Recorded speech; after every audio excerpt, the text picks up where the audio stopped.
En la última ocasión en la que hemos estado nosotros explorando la cuestión de la tiranía de los valores correspondiente a este ámbito de la moral, de esta presentación de filosofía católica, habíamos mencionado la última ocasión esa locura que en efecto corresponde con el olvido del ser, ¿no? Esta locura donde se manifiesta como un padecimiento, ¿no?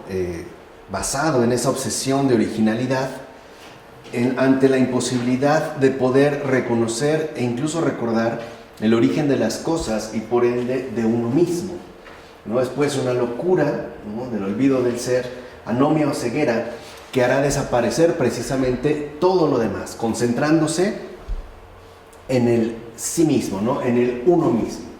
Y lo que podemos entonces adelantar a partir de aquí es que a partir de tal olvido, la filosofía de los valores eliminó la siguiente distinción fundamental hasta entonces mantenida, a saber, las cosas tienen un valor, pero las personas poseen una dignidad.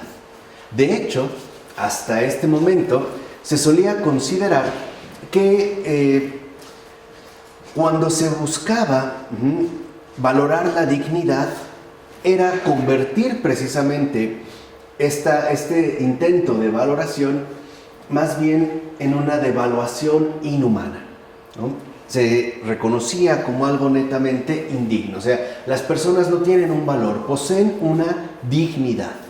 Esto significa que las personas no adquieren su respectiva relevancia a través de lo que nosotros les concedemos, sino que en sí mismas poseen esta dignidad que en efecto nosotros, en pocas palabras, no se la otorgamos. Pero con el reino de los valores, también la dignidad quedó convertida en un valor. O sea, la propia dignidad humana va a quedar reducida a una mera valoración subjetiva. De tal manera que a partir de esta valoración, precisamente subjetiva, se empezarán a establecer criterios en los cuales, por ejemplo, se ponga énfasis en si ciertas personas realmente, ¿no? Tendrían algún tipo de valor o por el contrario, serían seres carentes de todo valor. Así pues, como dijera el pensador alemán Carl Schmitt, de quien de hecho hemos tomado en préstamo la expresión tiranía de los valores, el valor se ha revalorizado. En efecto, tal revalorización significa que, en palabras de Schmitt, el valor, según la filosofía de los valores, no tiene un ser, sino una validez. Así ya hemos quedado también desterrados del reino del ser y hemos quedado pues conducidos a la tiranía en efecto que impone la validez, precisamente apoyada en la valoración subjetiva. Y podemos ver que esta validez implica un afán muy fuerte de realización, ya que el valor tiene ansia de actualización, es decir, el valor tiene ansias de imposición, de ser establecido como el único criterio o pauta definitiva para poder abordar todo lo demás. Aquí valdría reconocer que el valor no es real, no es algo en verdad real, pero se relaciona con la realidad y está al acecho de su ejecución y cumplimiento en tanto poder hacer valer. Como cuando hoy se habla, por ejemplo, que hagas valer, ¿no? Que tú puedes hacer valer, por ejemplo, ciertos derechos. De tal manera que este poder hacer valer es justo el modo en el cual la validez pretende llevar a cabo su acto de imposición. Al carecer de realidad, precisamente busca relacionarse con esta por medio de una imposición, de tal forma que dicha imposición se manifieste como ejecución y cumplimiento de tal validez. Entonces, lo que vemos es lo siguiente: la realidad misma es sustituida y hasta anulada por este poder hacer valer original y arcaico. Veamos lo que dice Carl Schmitt. Dice: los antiguos dioses salen de sus tumbas y siguen con su antigua lucha, con nuevos medios de guerra que ya no son armas, ¿no? Dirá Carl Schmitt. Pues estos medios no son ahora sino lo que llamamos valores, que en efecto se manifiestan como todo un ejército de respetable axiología. O sea, aquello que nosotros queremos otra vez encuadrar bajo la dictadura de la validez. Así, podemos afirmar que son los valores quienes atizan la lucha y mantienen la enemistad entre todos y cada uno de nosotros. Y esto de cierta manera es evidente, porque si cada uno quiere poder hacer valer, ¿no?, su propio valor, entonces nos vamos a encontrar en un ámbito lleno de conflictos y de tensiones, en muchos casos irresolubles, ¿no? Como hoy lo vemos, por ejemplo, en torno a las discusiones que se han desatado a partir del avance del relativismo o de la ideología de género o de muchos otros planteamientos contemporáneos, donde lo que se pone en juego no es el ser de esas cosas, sino la validez que en efecto se quiere imponer, ¿no? Entonces, esta enemistad en la cual hoy nos encontramos plenamente inmersos, de acuerdo con los planteamientos de Carl Schmitt, está ante todo sustentada en los valores, es decir, se desata a partir de la tiranía de los valores, ya que los valores serían estas imposiciones subjetivas que quieren hacerse valer por sí mismas, independientemente de la realidad objetiva, ¿no? Pensemos estos casos donde a lo mejor un señor declara la validez de tal afirmación, que en realidad no es un hombre, sino una niña, y a lo mejor una niña de 4 años, como de hecho ha ocurrido recientemente en Canadá. Aunque no son así las cosas, lo que precisamente se quiere mantener es la validez de tal afirmación, y por lo tanto el poder hacer valer lo que yo diga o lo que yo afirme. Ahí estaría entonces, ¿no?, el núcleo fundamental de esta enemistad. Así pues, ¿no?, mantiene este conflicto debido precisamente a su ansia de actualización por hacer valer lo que cada uno puede y quiere. De tal forma que entonces los acuerdos se ven prácticamente relegados a la irrealización, ¿no? Vivimos bajo tensiones conflictivas ciertamente irresolubles. En este sentido, nos enfrentamos con la lógica inmanente del pensamiento valorativo, que sobre todo quiere hacer valer su poder de posición impositiva. En efecto, lo específico del valor estriba en que solamente vale, pero no es, dirá Carl Schmitt. Así vivimos nosotros en un reino imaginario de la validez, la cual, por ejemplo, se salta la realidad de las cosas justo por el olvido del ser. Yo quiero hacer valer mi afirmación, por ejemplo, que no soy un hombre o una mujer, según sea el caso, sino cualquier otra cosa que se me pueda ocurrir. Como esto carece de ser, como literalmente no es algo real, entonces se le va a asignar una validez, es decir, se va a tomar en este caso como un valor. Por consiguiente, la posición no significa nada si no se impone. La validez tiene que ser continuamente actualizada, es decir, hacerse valer. Si no, se disuelve en vana apariencia. Y por eso tanto el énfasis que se ha colocado en hacer valer lo que nosotros sostengamos, ¿no? En ejecutar esta imposición valorativa. De hecho, quien dice valor quiere poder hacer valer y por ende imponer su vana apariencia, ¿no? Por ejemplo, alguien puede sostener que tal cosa vale mucho, aunque objetivamente nosotros podamos concordar en que no es así. Definitivamente en este caso lo que podemos ver reflejado es este poder hacer valer la afirmación que se está sosteniendo. En otras palabras, nos olvidamos del ser y nos metemos de lleno en el reino de los valores. Y lo primero que se va a desatar ahí es una lucha de conflictos, o lo que se suele sostener en términos de una lucha de intereses, un conflicto de intereses. ¿Cómo podemos llegar a un común acuerdo si cada uno quiere poder hacer valer lo que está tratando de imponer? Es decir, en este caso, su propia realización. Entonces, lo que nosotros vemos es que las virtudes se ejercen y realizan. Las normas se aplican, las órdenes se cumplen, pero los valores se establecen, ya dijimos, haciéndolos valer a través de imponerse la propia posición. Entonces, ¿qué es lo que realmente esconde el estandarte del valor? la propia posición que se camuflajea detrás de tal imposición. O sea, nos olvidamos del ser, de la realidad objetiva, para imponer nuestra propia condición subjetiva. Hay una sustitución que en efecto está bien diseñada en tanto disimulo a partir precisamente del reino de los valores. Así pues, quien afirma que los valores tienen validez, tiene que hacerlos valer, porque en realidad estos carecen de realidad. Volvamos al ejemplo que mencionamos. Alguien asegura y sostiene que tal cosa es sumamente valiosa.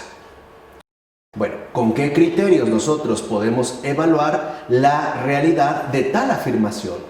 Puede ser que solamente lo que esté detrás es la imposición de la propia posición. Esto da como resultado un sistema de puro perspectivismo, es decir, un sistema de referencias, o sea, puntos autorreferenciales donde se tiene que hacer valer la posición valorativa de cada punto de vista, que es precisamente, ¿no?, la fuerza, digamos, fundamental que está latente en el perspectivismo nietzscheano, que nosotros ya describimos con anterioridad. De hecho, cada punto de vista es por sí mismo un punto de partida original, o sea, una fuerza individualizada de originalidad. Y por eso dice Carl Schmitt con todo acierto que la filosofía de los valores es una filosofía de puntos. Esto es, una filosofía cuyo recio perspectivismo quiere hacer valer cada una de las imposiciones sustitutivas por separado. Entonces, el perspectivismo es obra de la voluntad de poder. Y esto es como algo evidente si hemos venido siguiendo el desarrollo expositivo que hasta este momento hemos presentado. Entonces, lo que vemos es que carecemos pues de una real objetividad y nos hemos quedado enfrascados en una subjetividad que ahora se manifiesta como una fuerza individualizada de originalidad. En pocas palabras, por ejemplo, a mí no me importa el ser de tal o cual cosa, sino el punto de vista que yo puedo establecer. Y por lo tanto, la validez que ahora se concede a esta posición subjetiva. Así lo que vemos es que el reino de los valores promueve el olvido del ser y por lo tanto el establecimiento triunfante del relativismo.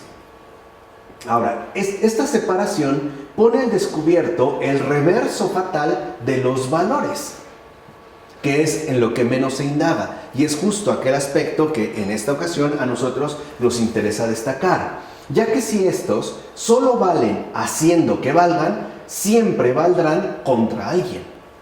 Ese es el problema con los valores, dando como resultado aquel conflicto de imposiciones que bien podría quedar resumido de la siguiente manera: yo, no tú. Según la consigna invariable, siempre lo mismo, de la eterna y circular oposición.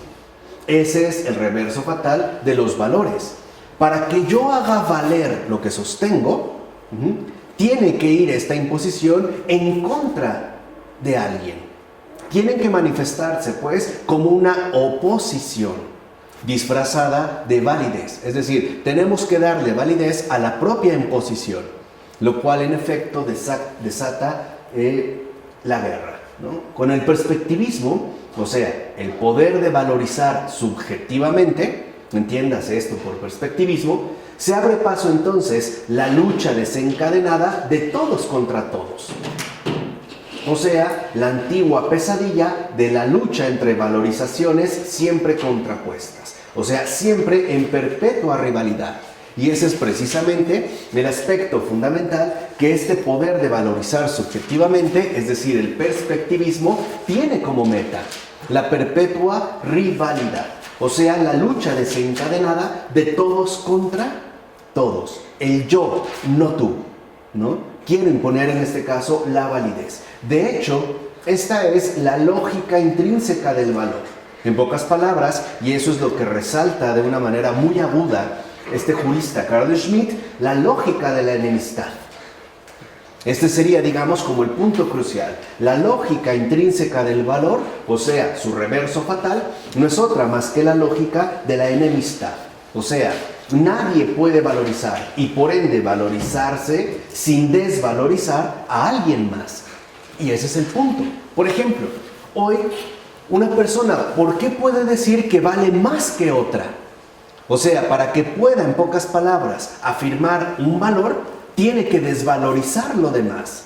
Por ejemplo, si yo digo que tal auto es más valioso que otro, es porque quiero imponer esta validez a costa de la degradación de lo demás. En este caso, a costa de la devaluación de lo que no es justamente como yo. Así lo que descubrimos es esta lógica de enemistad cuyo modus operandi consiste en la desvalorización de todo lo demás. El suponer que algo es más valioso involucra desvalorizar al mismo tiempo todo lo demás. Esa sería la lógica intrínseca del valor. Estamos pues ante el valor supremo del perspectivismo. O sea, el valor supremo que emana del enemigo. Pero en este caso, del antiguo enemigo que valoriza y revaloriza todo lo demás justamente como algo sin valor.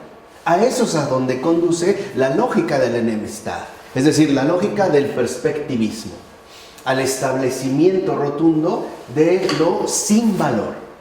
Porque para que mi validez valga, lo demás tiene que quedar desvalorizado. O sea, el sin valor, todos menos yo que los hago valer, no tiene ningún derecho frente al valor supremo denigrador. Así lo que aparece como un valor supremo, en realidad se mantiene a costa de la denigración.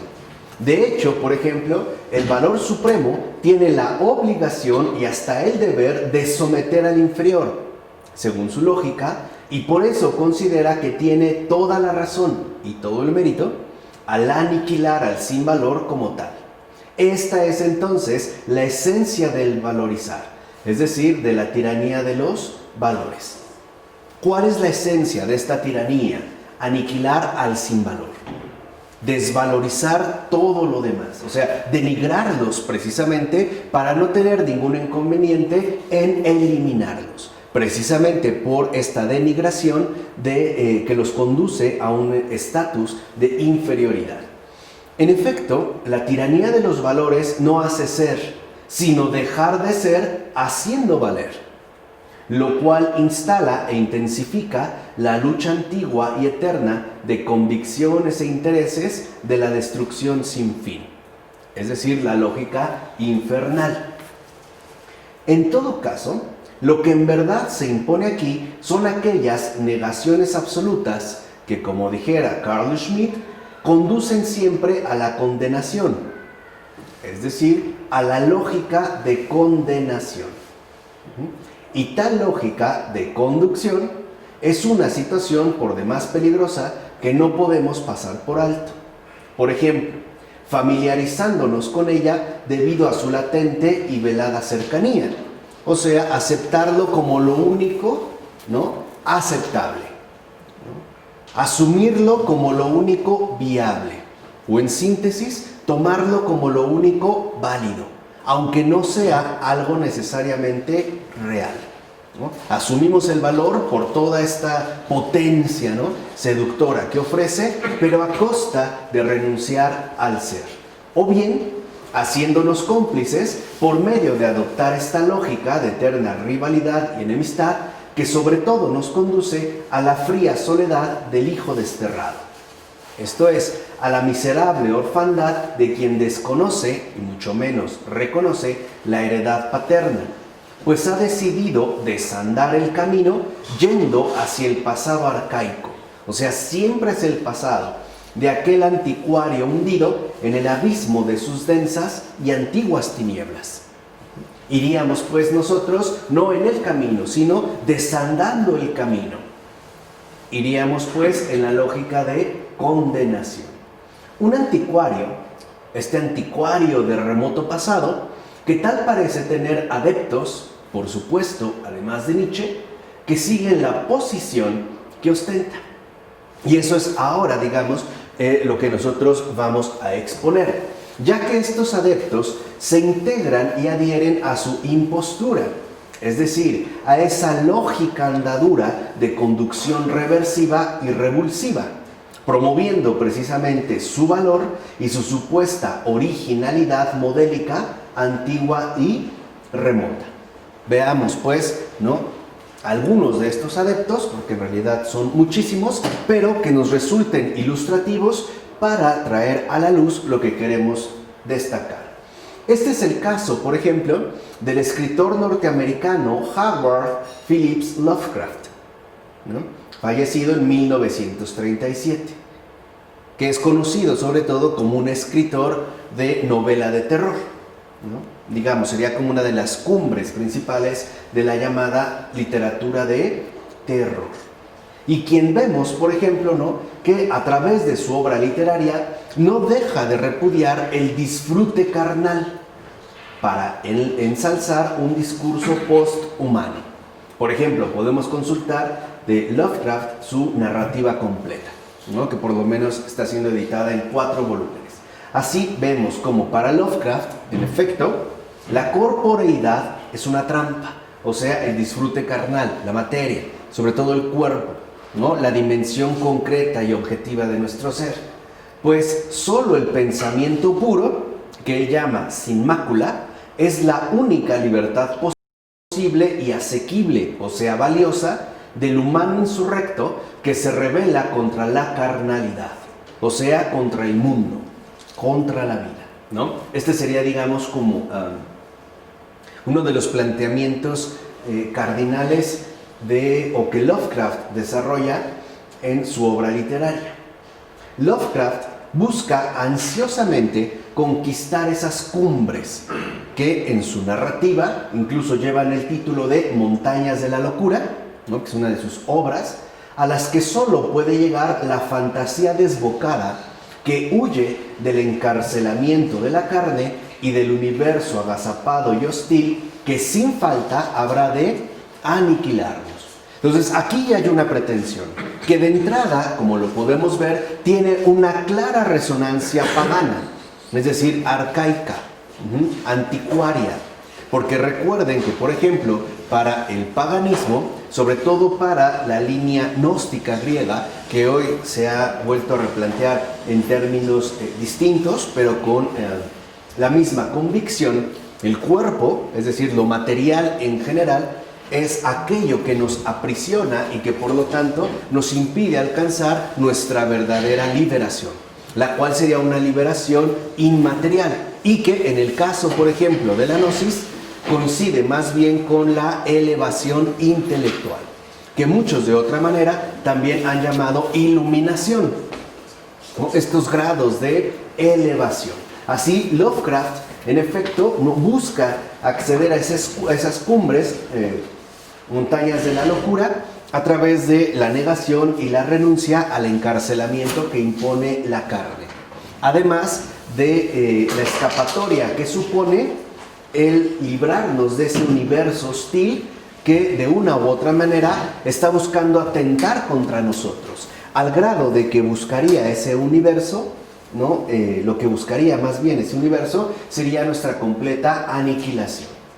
Así pues, al escalar esas montañas de la locura, el conocimiento desaparece y solamente queda el aliento rebelde y orgulloso del héroe que detesta lo real y que, en palabras de Lovecraft, que es al que estamos ahorita recurriendo, coincide con esto, el caos primigenio que nos rodea y que se hunde por completo en sus propias aspiraciones, es decir, en su obsesión por lo arcaico, Aquí hay una obsesión clara por lo arcaico.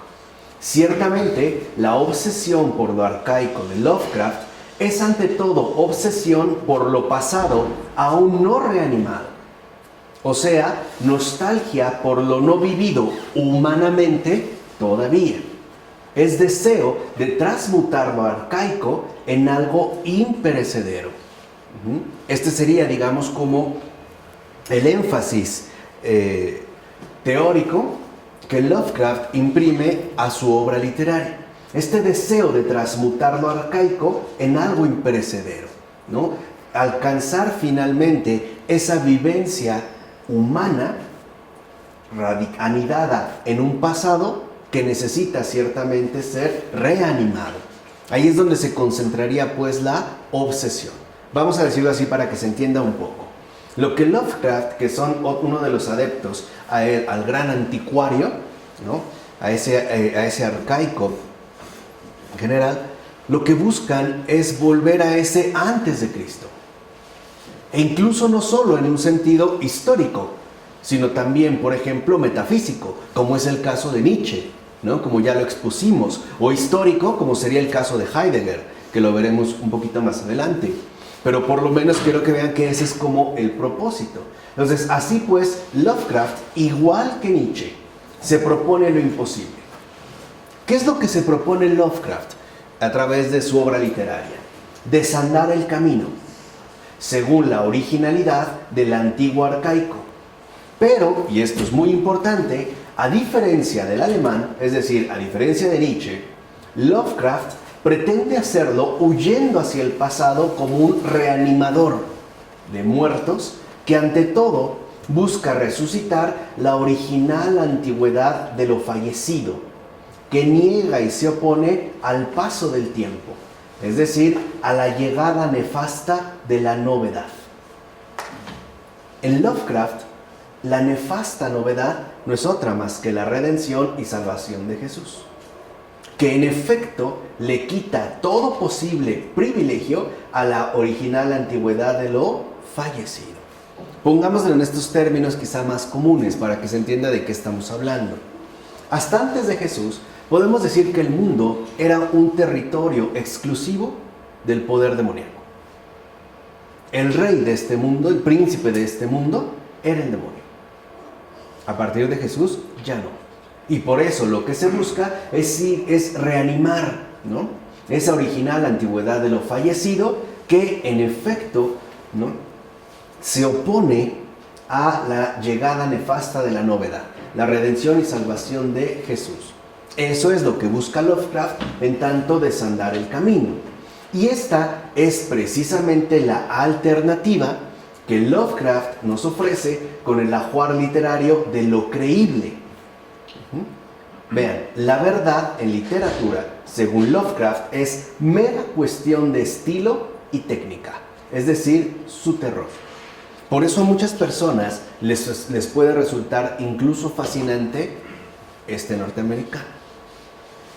E incluso pueden sentir una verdadera, digamos, como reverencia por su propuesta literaria. Porque para él lo importante es utilizar un estilo y técnica literarias que hagan en todo caso creíble lo que ahí se expone. En pocas palabras, la verdad objetiva, el ser, va a quedar eliminado a favor de una estrategia literaria que haga creíble justamente lo que se busca transmitir y que lo expone a través de su perfil de terror. Ahora, ¿qué es, digamos, lo creíble? La oposición permanente que se mantiene desde lo arcaico con sus secretos que naufragan en la noche cósmica de lo antiguo, pero que antes de hundirse en su pasado abismal de total oscuridad, nos llama para que le acompañemos en su descenso y hundimiento remoto, mítico, es decir, de antes de la creación del mundo. Ese es el terror de Lovecraft, o esa es la línea de terror. Ahora, no lo hace como una denuncia, lo hace como una invitación, es decir, como una sugerencia, que a nosotros nos parezca creíble esta desandadura del camino, este volver a este hundimiento remoto, es decir, mítico, que provendría desde antes de la creación justamente de el mundo. O sea, finalmente, ¿no?, dirigirnos hacia la originalidad del antiguo arcaico, justamente como el arquetipo fundamental de lo que nosotros también deberíamos de revivir o de aceptar. Así nos conduciría hacia esa dimensión mítica de antes de la creación del mundo. Y dicho sea de paso, este terror esconde perspectivas tan terribles que enloqueceremos ante su revelación. O bien, fíjense, huiremos de esa funesta luz, refugiándonos en la seguridad y la paz de una nueva edad de las tinieblas. Es una cita extraída de Lovecraft de La llamada de Cthulhu de 1928.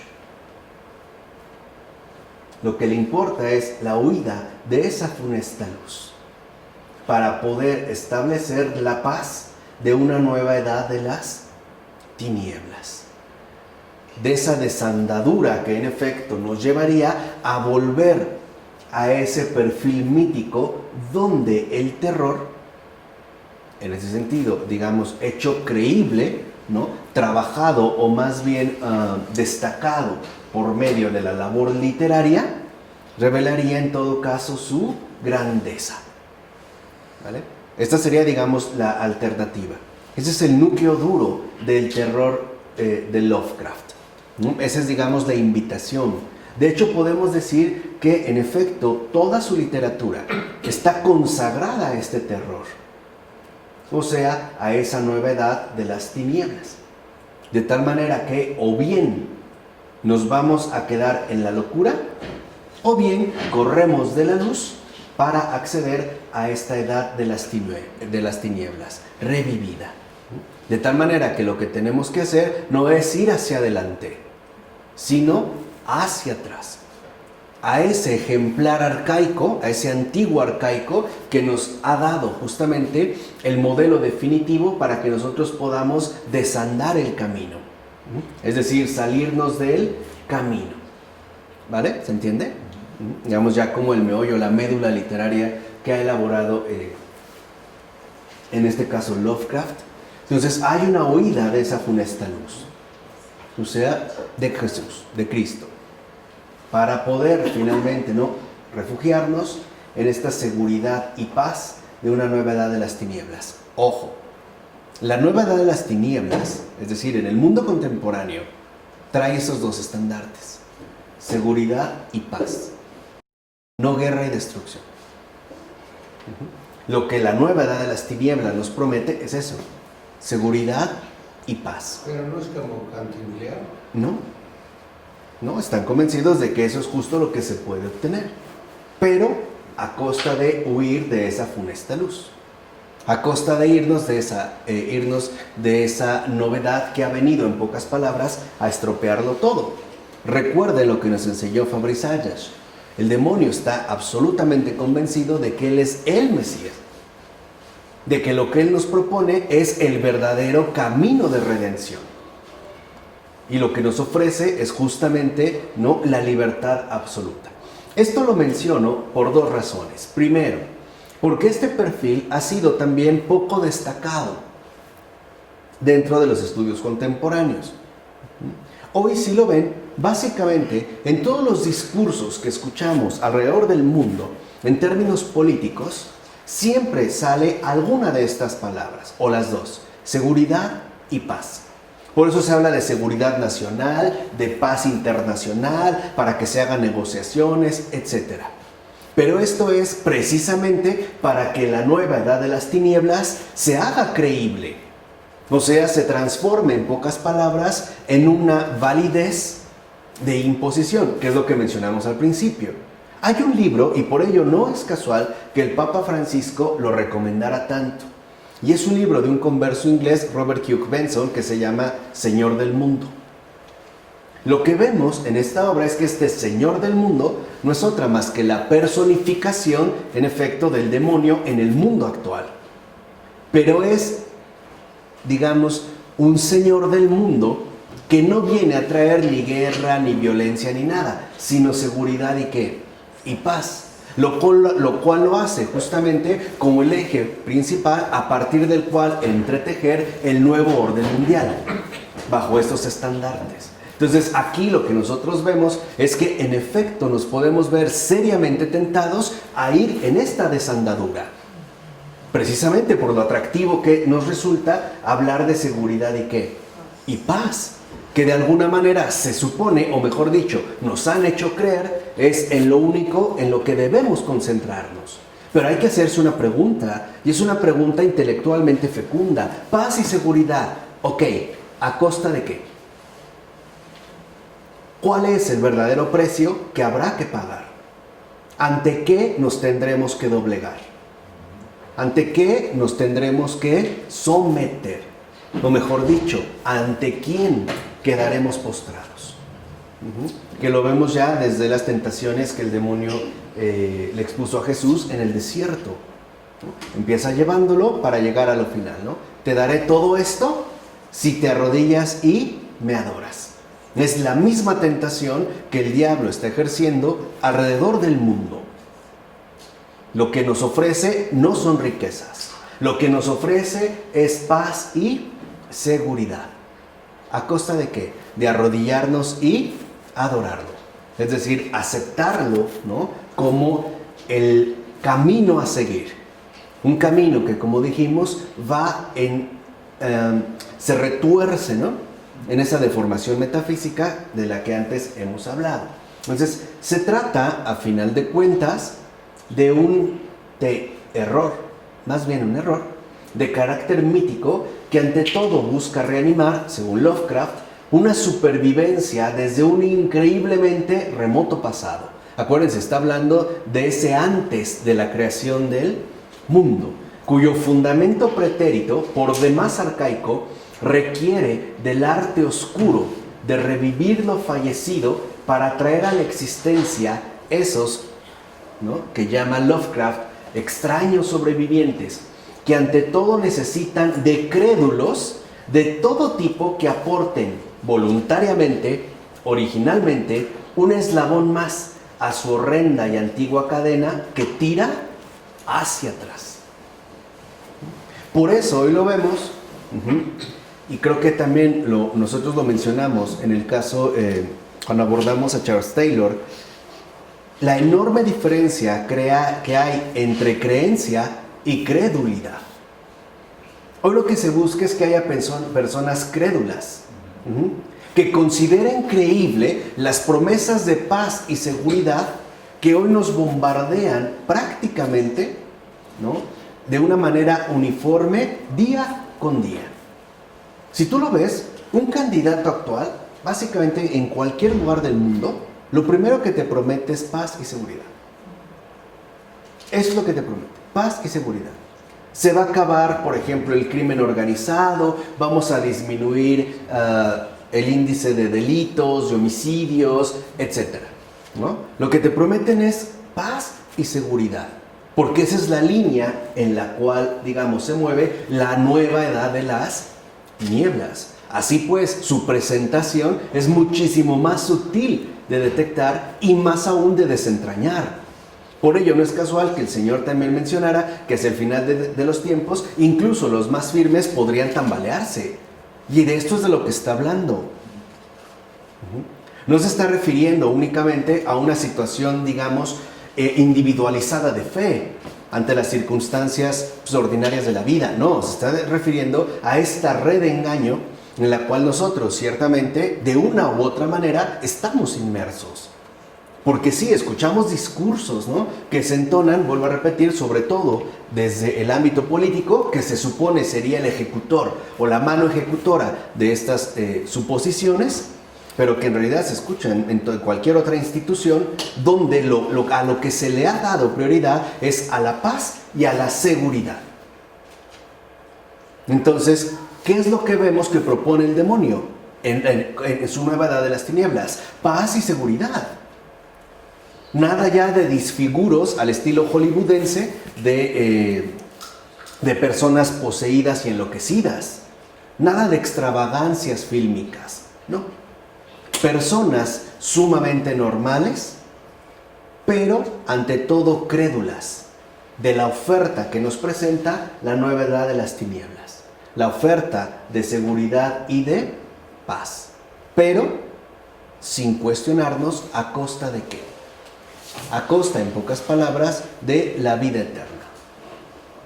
A costa de encontrarnos con esa luz, en pocas palabras, de salvación.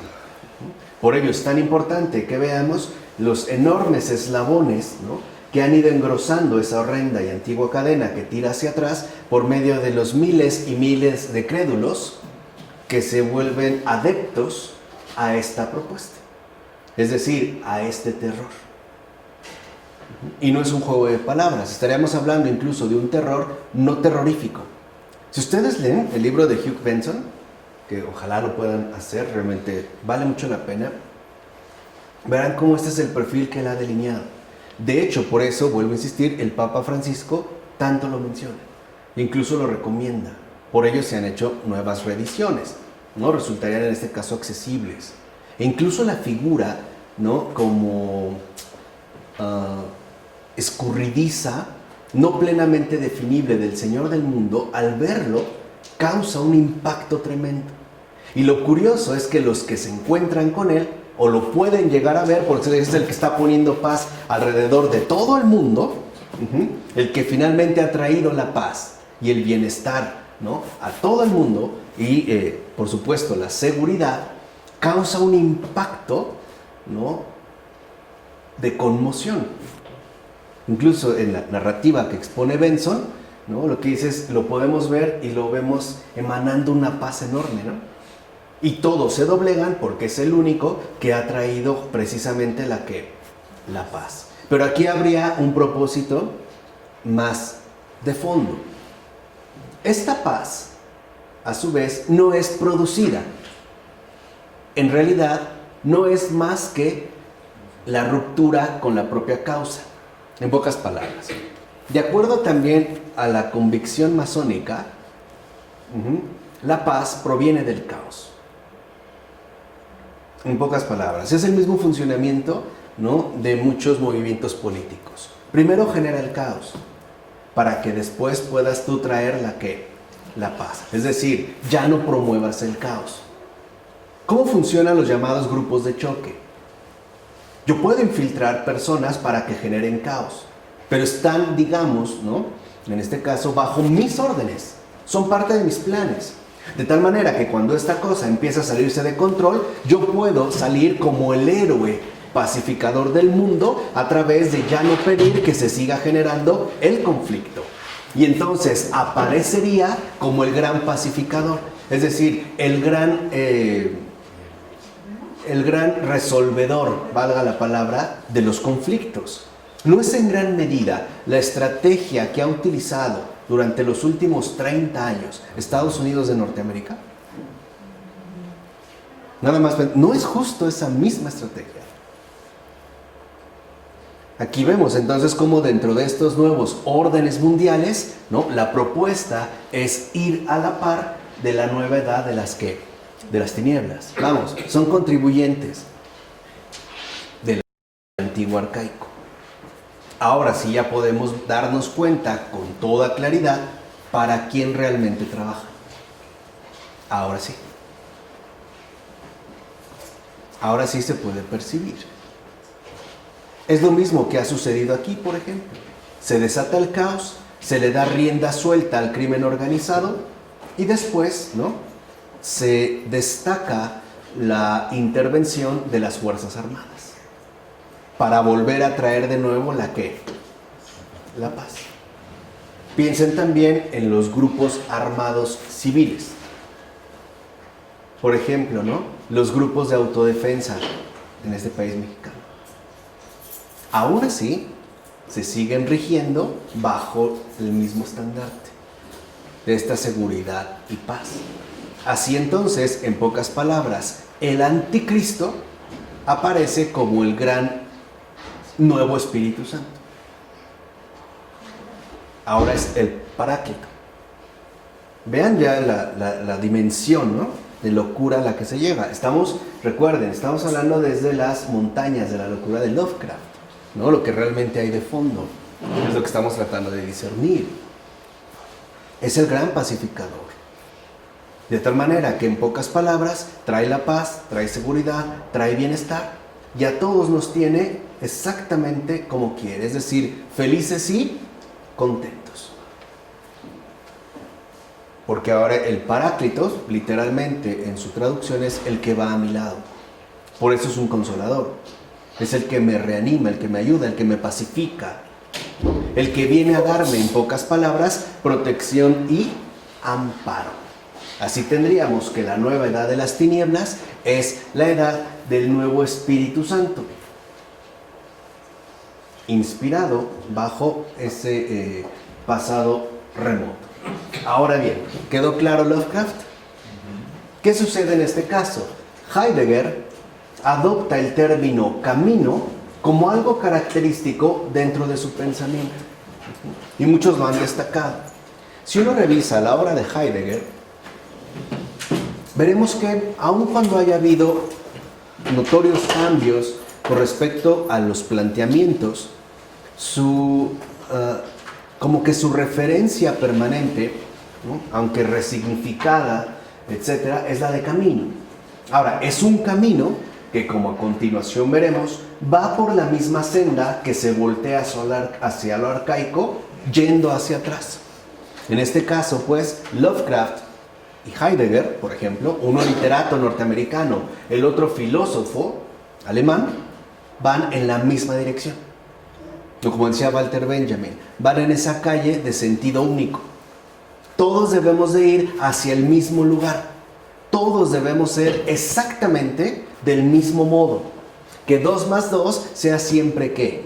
4. Ese es el nuevo orden mundial. Y no solo se refiere a la reestructuración, por ejemplo, de las cuestiones económico-políticas, sino ante todo al alineamiento de actitudes y pensamientos, de tal forma que todos actuemos bajo la misma línea, en este caso bajo la teoría de los valores, que ya lo que nosotros vimos es que lo que en realidad esconde es una tiranía, la tiranía de los valores. Así que nos olvidemos del ser y entonces nos quedemos únicamente con el valor. Ese es uno de los rasgos centrales del nuevo orden mundial, o lo que se ha venido a llamar nuevo orden mundial. O si lo quieren poner, por ejemplo, en palabras muy precisas de Alberto Bárcena, este gran historiador, ¿no?, se trata de la ingeniería social anticristiana, que ya no se mueve en términos teológicos. Hoy no hay grandes herejes, porque no va por ahí la tirada. Hoy andamos escasos de grandes herejes. Y la realidad, digamos que la razón es muy simple, porque no se toman en serio la verdad. Al menos un hereje se lo tomaba tan en serio como para poder combatir con ella o replantearla. Hoy no, porque no hay verdad, no hay ser. Lo único que hay son valoraciones, ¿no? Es decir, imposiciones subjetivas, ¿vale? Entonces, ahora vamos con este apóstata, Heidegger. En efecto, las tentativas del pensar de Heidegger parten siempre de la cuestión del camino, del ponerse en marcha, es decir, del estar en camino. Para Heidegger, una de las definiciones, si es que se puede utilizar ese término, pero digamos que una de las expresiones con las que se busca definir el término pensar es el estar en camino, el ir ya en camino, ¿no?, el ponerse en marcha, justamente como una tentativa, cuyo recorrido es lo fundamental, no el lugar de llegada, sino está puesta en marcha, ¿no?, el ir finalmente ya andando en camino. Ahora, la pregunta es, ¿pero hacia dónde? O sea, claro, es muy como atractivo decir que en las tentativas del pensar o el pensar consiste en ponerse en marcha, el estar en camino, y podríamos suponer, claro, ¿no?, esto es importante si se quiere realizar, digamos, una labor intelectualmente seria. Vamos a pensar, por ejemplo, cuando alguien dice vamos a pensar, bueno, pues hay que ponernos en marcha. Sí, pero ¿a dónde? O sea, ¿hacia dónde debemos ponernos en marcha? ¿Hacia qué lugar?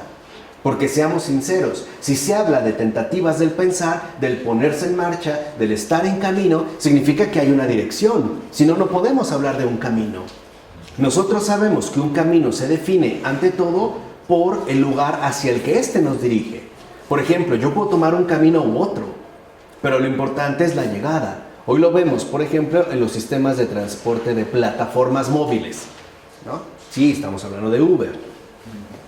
Para que yo pueda establecer una ruta, mi camino, debo de tener un punto de partida, pero también tengo que tener un punto, ¿qué?, de llegada. Esto es lo que le daría justamente, ¿no?, el carácter real de camino. Un camino, vamos, en síntesis, un camino me lleva a un lugar, me conduce en alguna dirección. A lo mejor no sé cuál, pero me lleva a. ¿Sí se entiende? Este sería un camino. Si no, sería un vagabundeo, ¿no? Estaría, digamos, no podría hablar de un camino, andaría simplemente sin rumbo. Entonces ya no sería literalmente el pensar, sino el divagar, ¿no? O si lo quieren ver así, el delirar en términos intelectuales. Ahora, ¿hacia qué lugar? Pues nada más y nada menos que hacia el suelo original, ¿no? Luego lo entrecomillado son expresiones de Heidegger, hacia el suelo original de la filosofía griega, que en este caso corresponde con lo fallecido de extraños sobrevivientes de Lovecraft, pero sin adquirir el carácter mítico literario que obsesiona al escritor norteamericano. Entonces tenemos, por así decirlo, tres planteamientos. El planteamiento radical nietzscheano, en términos metafísicos, el planteamiento mítico de Lovecraft en términos literarios y el planteamiento histórico-filosófico de Heidegger. Entonces, ¿con qué va a coincidir el suelo original? La filosofía griega. Ahora, ¿en dónde se ubica la filosofía griega? Antes de Cristo. Ya desde aquí hay una indicación. Hay que ir a ese antes de la novedad, ¿no? Que en pocas palabras nos vino a echar a perder lo que buscamos. Si nosotros ahorita nos estamos preparando para celebrar la Navidad, esto justamente va en el sentido más opuesto. No se trata de una celebración, sino de una verdadera tragedia. Por eso tendríamos que ir hacia atrás, ¿no? En el caso de Heidegger, coincidiría con ese suelo original de la filosofía griega. Entonces, en efecto, el camino que Heidegger nos propone transitar consiste en ir de nuevo a reconquistar la grandeza del comienzo. Así le llama él, cuyo legado consiste básicamente en la influencia, es decir, ese poder arcaico olvidado de la antigüedad en el presente. Entonces, si lo vemos, ¿no? Lovecraft buscaba ante todo que nosotros quedáramos hundidos en ese pasado arcaico, ¿no? En ese pasado mítico de liberación. Heidegger lo que hace es más bien reconocer esa grandeza del comienzo, donde realmente está ese suelo original a partir del cual hacer rebrotar lo que se busca. ¿Qué es lo que se busca? La influencia de la antigüedad en el presente y ya no de la eterna novedad. En pocas palabras, tendríamos nosotros que replantear y replantar de nuevo nuestra existencia misma, cuyas raíces queden instaladas en esa antigüedad que nos va a permitir a nosotros, ¿no?, insuflar de nuevo nuestra vivencia presente. Ir pues hacia ese suelo original. Por eso Heidegger considera que desde ahí es que debemos comenzar de nuevo en el presente. Es decir, según la fuerza original del antiguo pasado que nos ofrece la filosofía griega. Tendríamos que saltarnos la cruz. Comenzar de nuevo en el presente es saltarnos la cruz, saltarnos a Jesús e irnos a instalar e incluso, ¿no?, irnos a enraizar en el suelo original de ese antiguo pasado que corresponde, de acuerdo con la visión pagana de Heidegger, la filosofía griega. Dicho de otra manera, en Heidegger, estar en camino significa dejarse asediar, literalmente, y de manera continua, por el retorno a lo antiguo motriz. Es decir, la antigua fuerza de lo aún no revelado. O mejor dicho, por lo aún no alcanzado por la revelación. ¿Qué es esto aún no alcanzado por la revelación? ¿Qué es esta antigua fuerza de lo aún no revelado? Ese comienzo originario cuya grandeza nos puede permitir comenzar de nuevo en el presente, el paganismo. Entonces, en síntesis, de acuerdo con Heidegger, el camino que él plantea no es otro más que el regreso al paganismo. Estamos ahora sí en la apuesta por una era neopagana. Y para ahondar más en este tema, yo los remito a un escrito, una serie de textos que se recopilaron, o que fueron recopilados por Joseph Ratzinger, en su momento cardenal, actualmente Papa Emérito, que precisamente lleva el título de Ser cristiano en la era neopagana. Y también hacia allá hay otra vertiente. Ir pues hacia esa fuente original, ¿no?, de grandeza que se llama paganismo. Hoy vemos un retorno bastante acentuado hacia el paganismo. Volver, vamos a decirlo, ¿no?, de nuevo a ese poder arcaico olvidado que hay que revivificar. Que sería, pues, ¿no?, lo que nos conduciría de nuevo, o que nos aportaría el comienzo necesario para nuestro actual presente. O sea, hay que, en pocas palabras, darle la vuelta a Cristo. Hay que evadir a Cristo. E incluso en términos históricos, ya no metafísicos, por ejemplo, como Nietzsche, ni tampoco mítico-literarios como Lovecraft. Pero los tres coinciden en lo mismo. Para comenzar de nuevo en el presente, Cristo no es la opción. Y obviamente el cristianismo. Sino lo no cristiano. Sea históricamente pagano, como Heidegger, literariamente mítico, como Lovecraft, o filosóficamente metafísico, como Nietzsche. Pero hoy para muchos, simple y sencillamente, Cristo no es la opción. No es esta opción. Entonces, el camino en Heidegger es regreso al paganismo. Ciertamente, el propósito central del estar en camino de Heidegger consiste en poder reabrir, fíjense, poder reabrir el acceso a ese fondo esencial, ¿no?, retomando la experiencia fundamental de Nietzsche y del poeta Rilke, que nos permite, según palabras de Heidegger, encontrar el camino de retorno a la pobreza de la situación esencial. Por ejemplo, esto se encuentra en el libro de Henrik Johann Petzet, Encuentros y diálogos con Martin Heidegger, de 1929 a 1976. Él fue amigo de Heidegger, muy cercano a él. Entonces nos ayuda pues a ir también desvelando este particular perfil. Entonces vean, lo que importa en el caso de Heidegger, o el propósito central de este estar en camino, es encontrar el camino de retorno a la pobreza de la situación esencial. Entonces, así pues, el camino heideggeriano es camino de retorno a esa pobreza de la situación esencial, que, igual que Lovecraft, por ejemplo, requiere más bien desandar el camino de la riqueza revelada, Jesús, para poder así regresar a esa indigencia esencial, ya no de la oscuridad cósmica, de acuerdo con Lovecraft, o el terror de Lovecraft, sino de la antigüedad pagana, que ante todo coincide con ese suelo originario cuya pobreza de la situación esencial no es otra cosa más que su condición de irredenta. Ese es el desafío que plantea Heidegger. Podemos vivir en esa situación verdaderamente irredenta, donde lo único que hay es muerte y nada más. ¿No seremos capaces de soportarlo como esos enormes titanes paganos? Esa es la apuesta heideggeriana, y también es seria. Por ello no es casual que, digamos, por lo menos los filósofos más lúcidos de la segunda mitad del siglo XX hayan respondido de manera tajante a Heidegger por los planteamientos que establece.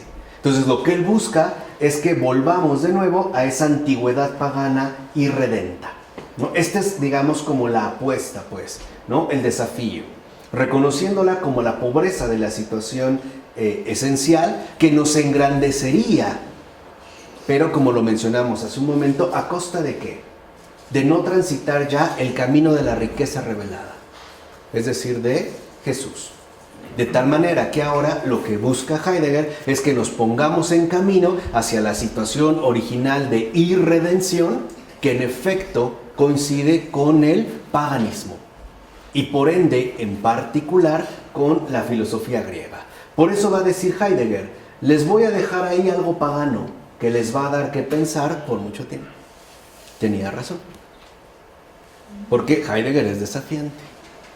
Entonces vamos a ver hacia dónde conduce. Ahora, Heidegger inaugura su camino con su obra El ser y el tiempo, en la cual construye él le llama hermenéutica de la facticidad, la cual describe la existencia humana bajo la perspectiva de esa situación esencial pagana, o sea, como un ente caracterizado por la preocupación de su propio ser, o sea, preocupado por su propio ilimitado futuro, y con ello, ante todo, preocupado por su ineludible mortalidad en tanto ser condenado. Ahora, entendamos este aspecto fundamental. Este ser condenado, no lo entiendan en términos de revelación, entiéndalos en un término de no revelación.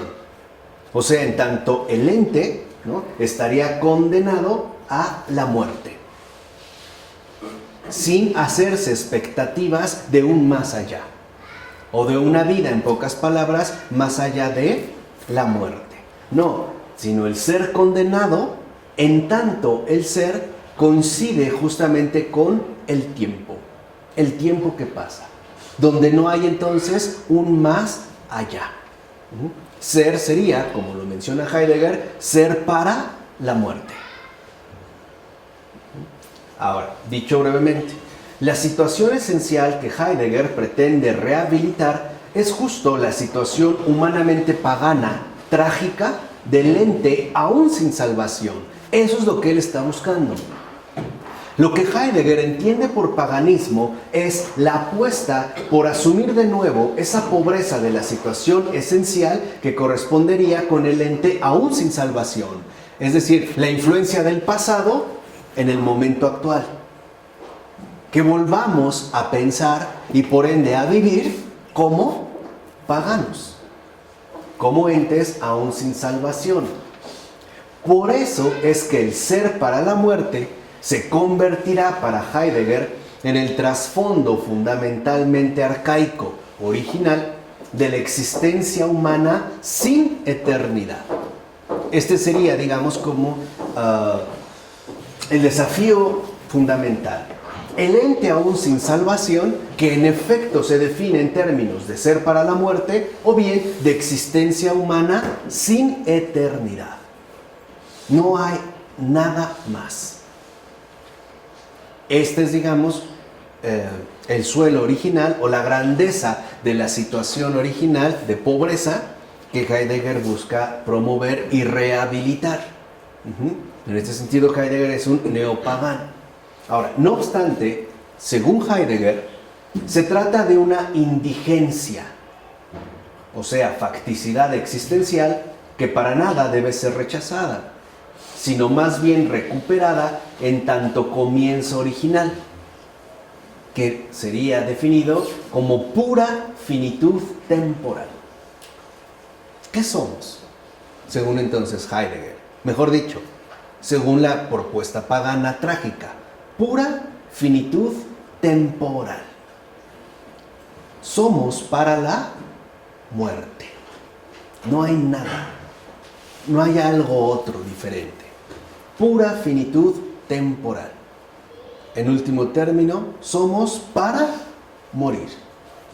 Sin falsas expectativas, ni ilusiones de trascendencia, ¿no?, o de eternidad.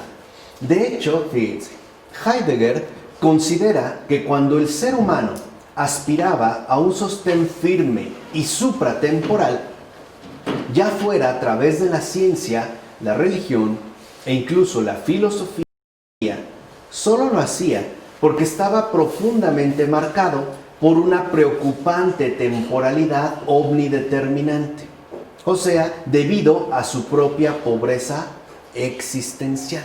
Esta es la pobreza heideggeriana. La pobreza existencial cuya realidad no posee otra cosa más que pura finitud temporal. No hay salvación, no hay eternidad, no hay redención, no hay resurrección, no hay cristianismo. sería, digamos, ¿no?, la apuesta por el retorno al paganismo, lo cual, dirá Heidegger, no tiene por qué ser considerado en términos negativos, sino por el contrario, en términos más bien heroicos. O sea, en términos, en pocas palabras, de grandeza. Sin embargo, tal aspiración constituye la negación humana de su propio comienzo.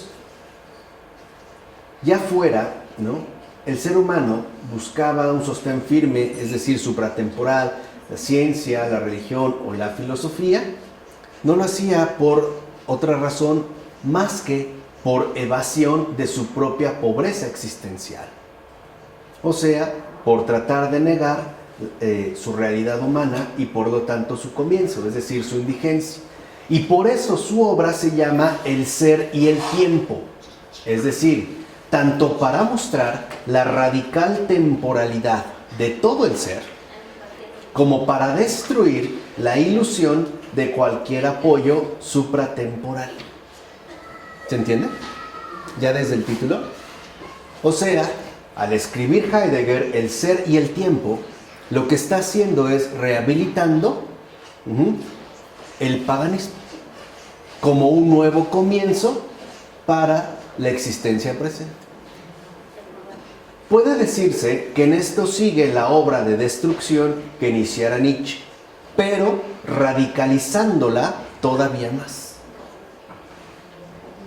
En efecto, por medio de la destrucción existenciaria de los ídolos del más allá, que Heidegger elabora en El ser y el tiempo, este filósofo quiere llevar la existencia humana a una plena y decidida responsabilidad de sí misma, pero en términos históricos de pura inmanencia, es decir, resituando precisamente los ídolos del más acá, las tentativas del pensar del paganismo.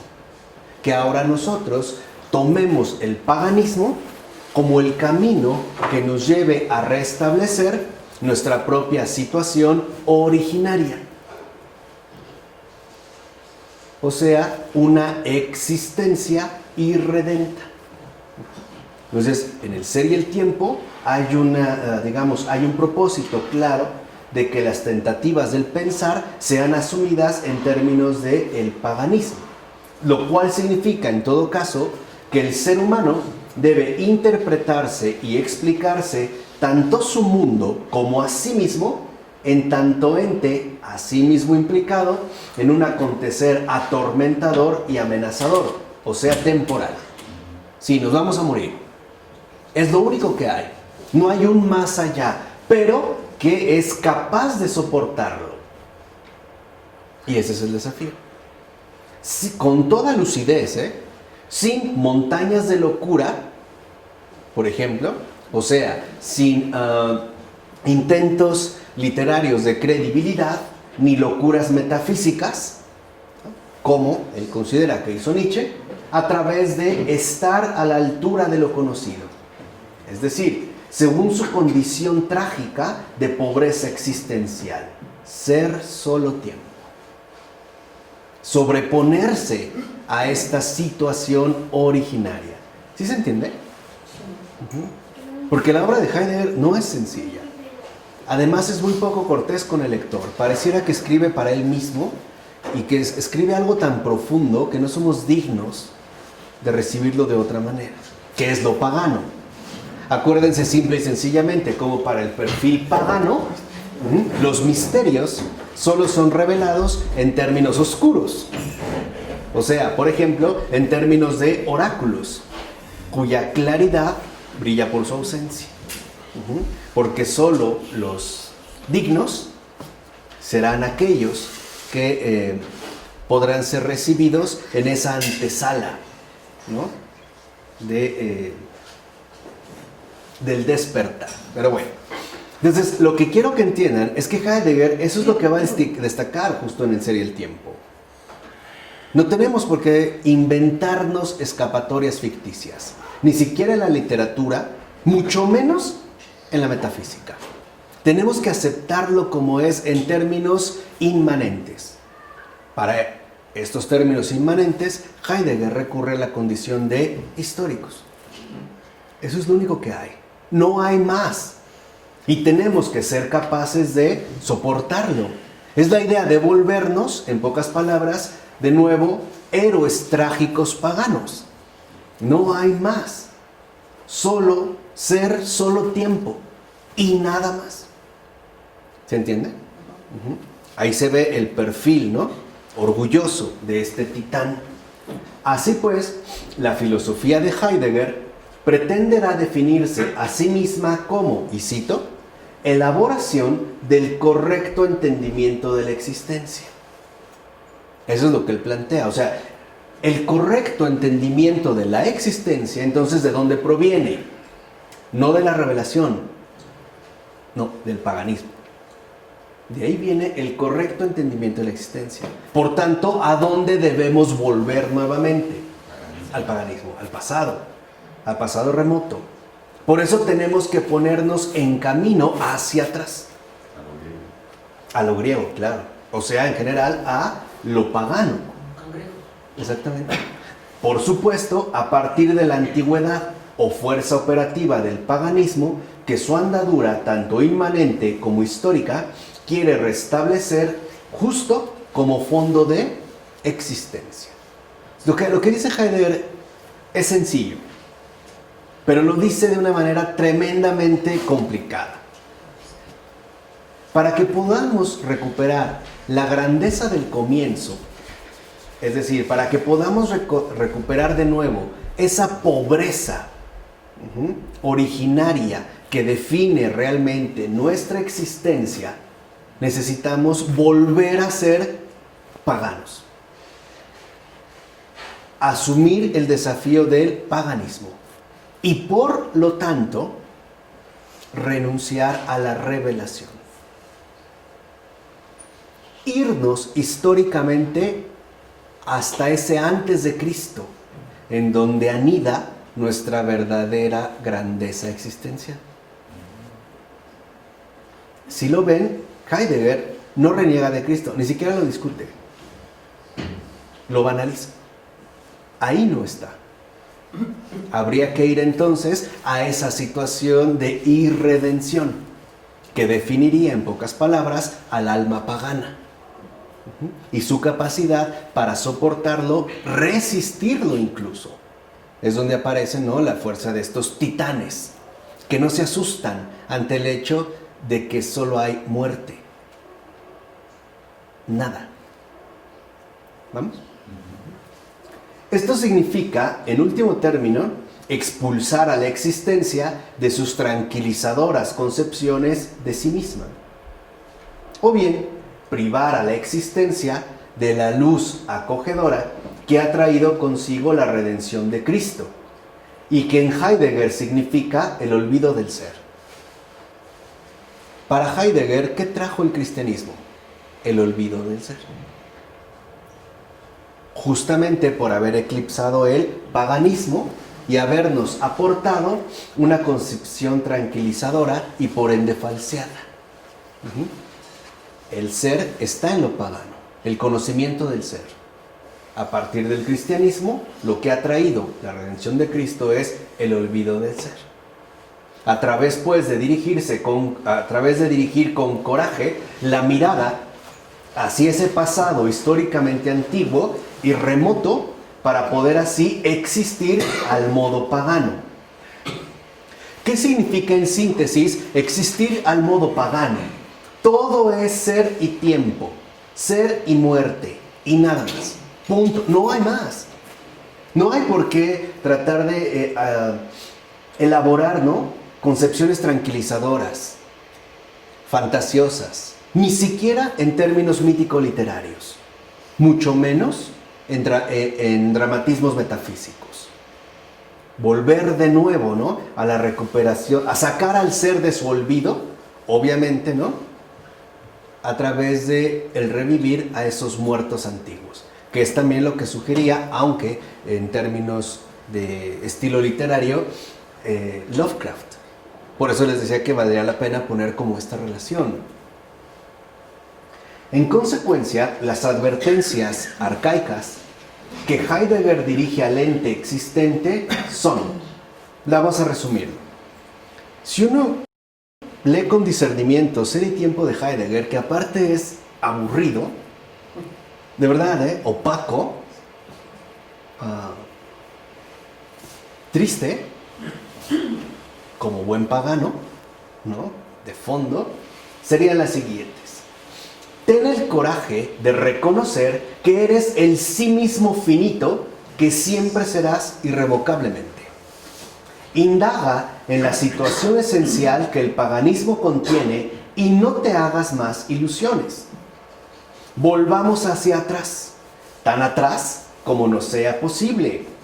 La indigencia de la existencia humana requiere de coraje para ser soportada sin alteraciones ni vanas esperanzas, pues solo es ser para la muerte. Ahora, la muerte tampoco la consideren como una especie de trascendental o una entidad metafísica más allá. No, es pura anulación. Es simplemente el paisaje árido del irredento, del pagano irredento. La existencia es eso y no otra cosa. Pongámonos en camino hacia las tentativas del pensar que desconocen la redención. No discuten con la redención, no discuten con Cristo. No han sido contaminadas por Cristo. O sea, alcanzar la pureza del irredento en términos históricos. ¿Vale? Que el conocer y lo conocido se reúnan en un mismo pensamiento y tengamos todos, ¿no? O todo el coraje para soportarlo. En síntesis, el paganismo es la fuente original que nos descubre lo que realmente somos en tanto seres funerarios. Ese es el perfil. Ese es el perfil. En síntesis, el paganismo, que es el principio remoto y antiguo, es la fuente esencial que nos descubre la verdad. ¿Qué es la verdad? La histórica finitud mortal temporal de nuestro ser. Y por eso deberíamos ponernos en camino hacia ese pasado remoto y arcaico sin tardanza. Es decir, sin detenernos ya en esas falsas ilusiones de supratemporalidad. Asistimos pues con Heidegger a nuestro funeral con coraje, no asistamos pues con Heidegger a nuestro funeral con coraje y hagamos valer la muerte. ¿Ven ahora cómo está también sostenido por la tiranía de los valores? Hagamos valer la muerte. Por supuesto, tal valor depende en todo caso de un solo acto: anular la metafísica. Esa es la verdadera pretensión de Heidegger: anular la metafísica. Y ha tenido un impacto tremendo. Por eso también tendremos que reescribir Ser y Tiempo. Lo haremos con Fabrice Sayash y Edith Stein, pero lo haremos en metafísica, apoyados en ella. O sea, lo que este no hizo. Tendremos que corregir su tiradero, reencontrar de nuevo el camino, ¿vale?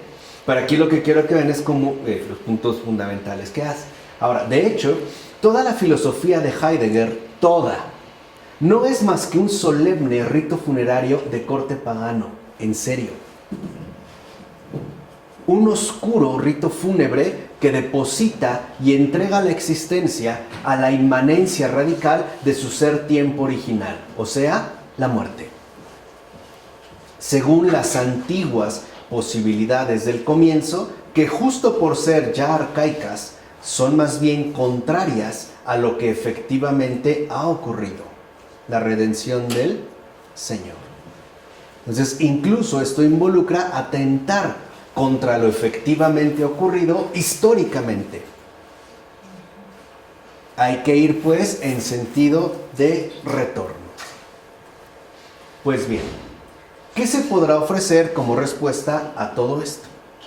La única respuesta en verdad pertinente y acertada, como bien lo notara en su momento Edith Stein, por ejemplo, consiste en un restablecimiento metafísico de comunión por medio del cual el camino de la verdad que conduce a la vida disuelva, la solemnidad funeraria de tal impostura.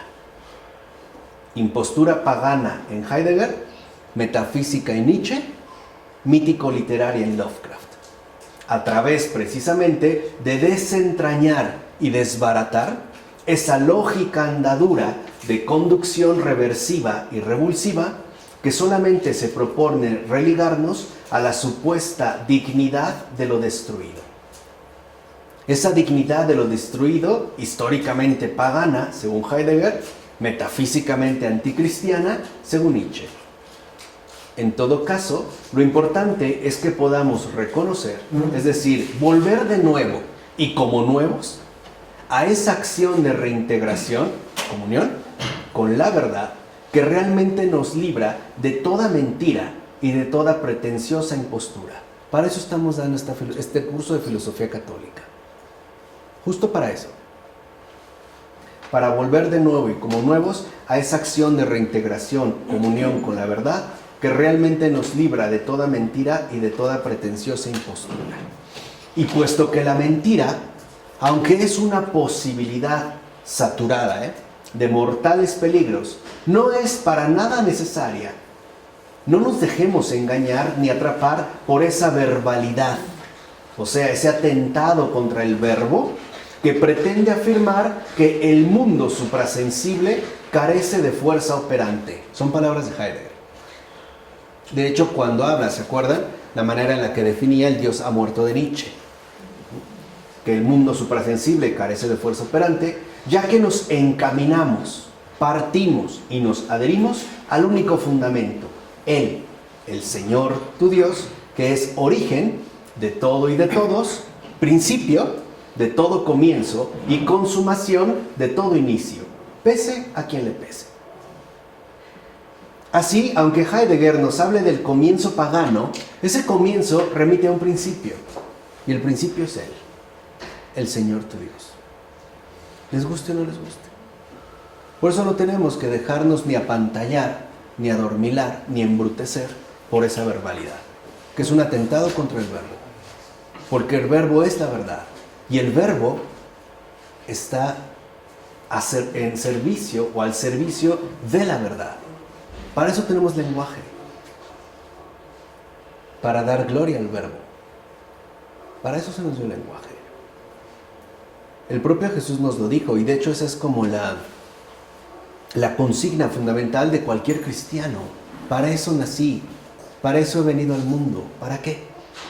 Para dar testimonio de la verdad. Se lo dijo a Pilato, ¿no?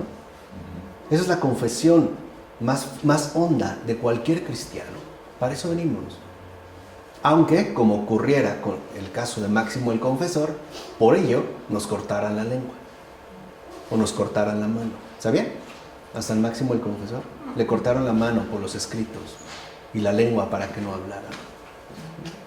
Como un mártir. Bueno, así pues, para no dejarnos embaucar ni engañar por la idea de un camino desde fuera, históricamente, como en Heidegger, o desde dentro, como en Nietzsche, cuya lógica más bien conduce a lo arcaico de la deriva y del extravío según la originalidad, deberemos explorar primero la cuestión que gira en torno al conocimiento, pero a la luz de la verdad. Y es justo lo que haremos en la siguiente ocasión.